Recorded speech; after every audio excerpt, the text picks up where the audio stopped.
नमस्कार दोस्तों, मैं प्रेम शंकर नूरप्रिया आप सभी का स्वागत करता हूं।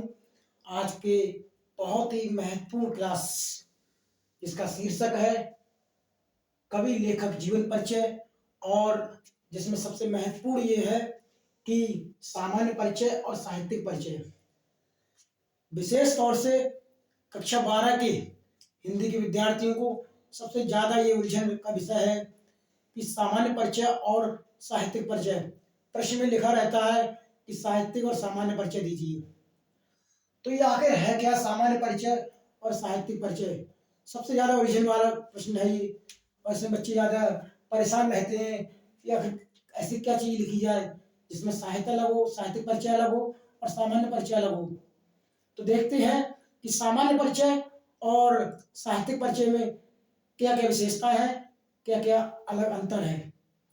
तो देखिए, सामान्य का मतलब है जनरल, यानी कि सभी के लिए बराबर हो, सभी समान लोगों के लिए बराबर हो। तो जिसमें ऐसी चीजें होंगी जो सभी के लिए, चाहे मैं हूं चाहे वो समाज का कोई भी व्यक्ति सही, उसके लिए सभी एक जैसी चीजें होंगी। जिसमें जन्म जन्म लिखा जाता है लेखक या कवि का, और जन्म किस समय के साथ उसका स्थान भी लिखा जाता है। उनके माता पिता यानी कि परिवार से संबंधित और भी हैं, जैसे ताऊ, चाचा, नाना, दादा, जो भी है उनके परिवार से संबंधित, और उनका प्रभाव कि साहित्य में कैसे प्रभाव पड़ा, या उनकी किस बात में रुचि थी, प्रवृत्ति, उनका स्वभाव, और मृत्यु मृत्यु में समय, स्थान, और उनकी शिक्षा कहाँ से हुई, यानी लेखक या कवि ने शिक्षा कहाँ से प्राप्त की। तो प्राथमिक शिक्षा, उच्च शिक्षा, जो भी शिक्षा उन्होंने प्राप्त की है वो, और उनका रोजगार, क्या क्या काम किए। कुछ लेखक कवि ऐसे हैं जिन्होंने अपने पैतृक काम को आगे बढ़ाया, कुछ लोगों ने अपने नए स्तर पर काम किया, और विशेष तौर से समाज, कि वो किस समाज से आते थे या समाज पर कैसा प्रभाव पड़ा, और उनका समाज पर क्या प्रभाव पड़ा। ये सारी चीजें सामाजिक सामान्य होती हैं, जो हर किसी के साथ बराबर होती हैं। लेकिन साहित्यिक का तात्पर्य यह होती है, यह है कि किसी भाषा में लिखी सामग्री, जो साहित्य है, वो उनके बारे में परिचय है कि उन्होंने साहित्य में क्या योगदान दिया, साहित्य में क्या लिखा, उनकी ऐसी क्या पहचान है कि साहित्य में कह सके नहीं, उनको कवि या लेखक क्यों कहा गया। विशेष बात तो यही होती है। तो उनका सबसे पहले लिखा जाता है साहित्यिक योगदान, कि उन्होंने साहित्य में क्या योगदान दिया, अपनी क्या भागीदारी निभाई। तो इसमें सबसे महत्वपूर्ण उनकी साहित्य रचनाएं। साहित्य रचना दो प्रकार की होती है, गद्य पद्य, दोनों प्रकार के। कुछ लेखक या कवि जो है दोनों प्रकार के लिखते हैं, जैसे महादेव वर्मा है, जयशंकर प्रसाद, जैसे महान लोग हैं, तो उन्होंने गद्य पद्य दोनों में लिखा। और कुछ ऐसे हैं जिन्होंने किसी एक चीज में ज्यादा ध्यान दिया। प्रेमचंद जैसे महान कहानीकार या कलमकार जो है, उन्होंने खासतौर से गद्य पर ही काम किया। उनकी भाषा शैली, किसी भी लेखक या कवि की सबसे ज्यादा महत्वपूर्ण होती है, वो है भाषा शैली। भाषा शैली से ही लेखक जो है पाठक के मन तक पहुंचता है। अगर किसी लेखक की भाषा शैली प्रभावपूर्ण नहीं होगी तो पाठक तक नहीं पहुंच सकता वो। जिसमें साहित्य पर छाप, अगर भाषा शैली बहुत अच्छी है, बेहतरीन है, उम्दा है, तो साहित्य पर छाप पड़ेगी।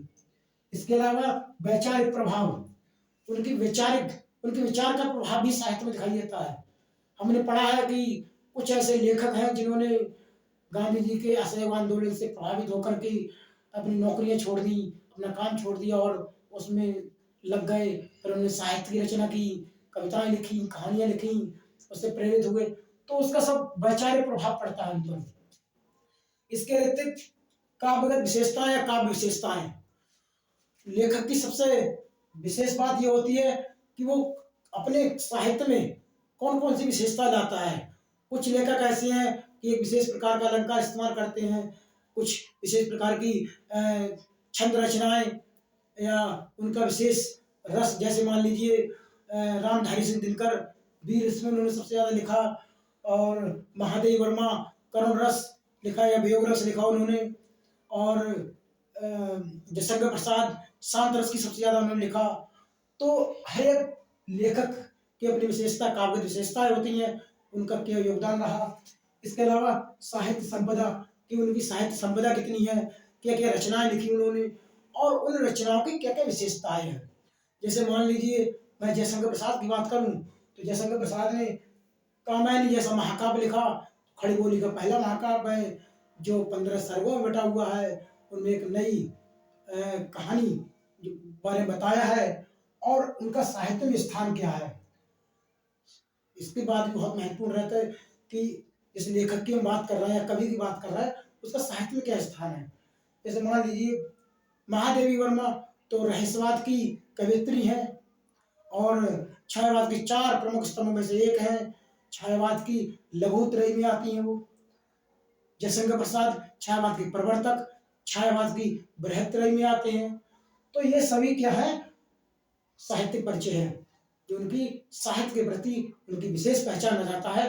वह साहित्यिक परिचय। सामान्य परिचय वो होता है जो हर एक व्यक्ति समाज का या संसार का कोई व्यक्ति ऐसा जिसके बारे में समान बातें हों, उस समाज या सामान्य परिचय होता है। तो आप सभी समझ गए होंगे सामान्य परिचय और साहित्यिक परिचय दोनों में क्या अंतर है। तो आज के बाद कोई भी उलझन नहीं, ध्यान दे देंगे और कोई समस्या नहीं होगी। मिलते हैं अगली वीडियो में और बताएंगे कि साहित्यिक परिचय कैसे लिखा जाएगा और सामान्य परिचय लिखा कैसे जाएगा या कैसे लिखते हैं। और हिंदी सभी कवियों के जीवन परिचय एक एक करके हम लेके आते हैं। धन्यवाद, शुक्रिया।